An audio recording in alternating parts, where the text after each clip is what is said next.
Welcome, everyone, to Young at Heart, session number 147. I'm Father James DeLucio with the Paulist Fathers, offering nursery rhymes, stories, songs, poems, Mother Goose, Aesop's fables, limericks, Lewis Carroll, larks, and other things to keep us all young at heart. Today I'm continuing with our readings of African American folk tales. I hope you enjoyed the first one on how the sky god stories came to be known as Spider's story, where our trickster hero Kawanse Anso, also known as Aku or Spider, sort of tricked. No, he actually came pretty much forthright and upright, and he said, I want to buy your stories, he said to the gods, because the stories were exclusively for the gods' benefits only, but Spider wanted to share them, for himself and to share them with others. Now, this story particularly, I found was specified as coming from the Golden Coast, the Gold Coast colony, and was brought, sadly, tragically, through slavery to the Caribbean and to the Americas. But as the African peoples were enslaved and spent more time in the Americas learning English, they adapted the stories that their ancestors knew, and that most of them knew, I suppose, coming over, to their locale, to their own environment. So they changed. Suddenly we don't have Spider, we don't have him anymore, but we have Bear Rabbit. Now, we've all heard of the Bear Rabbit stories, but I was wondering why they chose a rabbit to incarnate some of this trickster, some of this elements of working with the gods. And I think, now this is totally conjecture on my part, but I think this next story and others that we'll encounter about Bear Rabbit, because there they were in the oppression of slavery.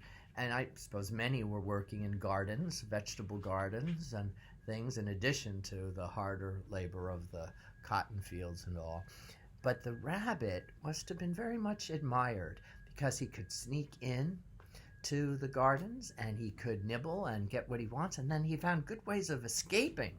So I think the rabbit became kind of a pride and an ideal for the African slaves. They really appreciated its flexibility, its cunning, and perhaps even its cuteness. So I'm going to read Rabbit Wants More Sense. Now, in this case, he's not asking, the hero isn't asking for stories, but he's asking for more sense. He wants more wisdom in how he can negotiate a very, very difficult world, always with traps laid before him. So that kind of makes sense, doesn't it? Now, the story is transcribed in a very old phraseology of African slaves who were, of course, just learning English. So I'm going to be very careful. I want to be respectful. I don't want to be seen as making any kind of fun or at this very poor black, poor white, I suppose, even way of speaking. But this is how the story is written down. So I'm going to honor that and to be as respectful as possible. It's fun to speak in another kind of dialect and to change vowels and consonants as people used to speak them.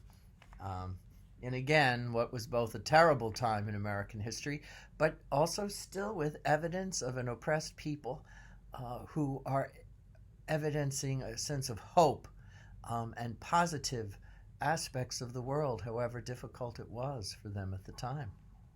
Okay, are you ready? I hope I've prefaced this properly. Rabbit wants more sense. Rabbit went and asked the Lord that he have some more sense. Didn't have sense enough. And the Lord said that he must go and bring home a flock of partridge and a rattlesnake and alligator tush. Porridge is a partridge, and believe it or not, alligator tush is not the tail but a tooth for the alligator, because there are footnotes here with my copy. Okay, so Rabbit went. He met Rattlesnake first. "Good morning, Brer Rabbit," said the Rattlesnake. "Good morning, Brer Rattlesnake. Brer Rattlesnake, you grow a big man since I see you last." "Man," he say, "I ain't grow so big." "Oh yes, man. Let me measure you by dis stick." He bring his stick down. Then he tie Rattlesnake tail down to the stick, and he tie Rattlesnake head down to the stick. "Man, what you do to me?" "Say, the other day, they measure me. Short as you see my tail, they tie him down." Then he carry Rattlesnake to the Lord. Then he come back. He meet Partridge.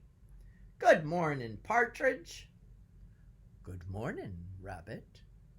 "Partridge, your family grow to a big crowd since I see you last." He had a calabash full of peas. A calabash is a gourd. Sound familiar to our previous story? Bear Partridge, he said. Oh, this is the rabbit speaking. "Bear Partridge," he said, "I bet you and all your family couldn't jump in this calabash." And as they busy eating the peas, Rabbit cover them down. When they done eat the peas, they holler, "How's dark? Rah, done gone with 'em. How's dark? Rah, done gone with 'em." Rah is referring to Brer Rabbit. Brer Rabbit carry them to the Lord.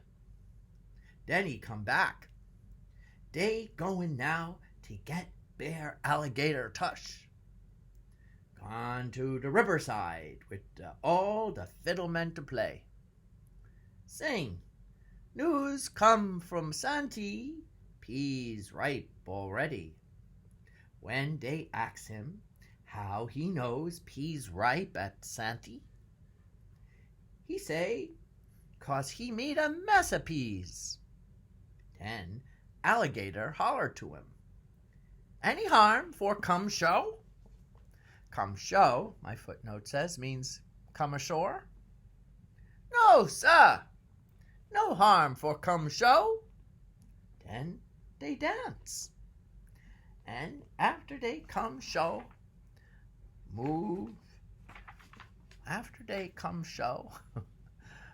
his seat higher and higher from the water, way up from the water. And after that, Brer Rabbit he kill Alligator, and put out he tush and carry dat to the Lord. And the Lord drive Brer Rabbit way, telling him, "Rabbit, you got too much sense already." Wouldn't give him no more. And that was the end of him. Wow. Well, this was carried from the islands back to the American coastland. Very clever rabbit, and what a great affirmation of, in this version, the animal, like the oppressed slaves, they had already a lot of sense. They had a lot. They knew they had their dignity, even though others weren't honoring that or honoring them. So I hope you had fun with that story, and I hope I've read it respectfully. It gives us things to muse upon in our history, and also to regard the African American people and their history with a little more insight and hopefully gratitude, and even more important, a connection, because we all in our humanity need to reclaim our basic dignity, don't you think? Thank you so much for joining me today. Have a wonderful afternoon. It's hot, muggy, and rainy here in New York. What's it like in your neck of the woods? To quote Al Roker from the Today Show. God bless you all. Wear your masks if you go out. Stay healthy, keep safe, and God bless. Bye now. Oop. Oh, it didn't go yet. Bye.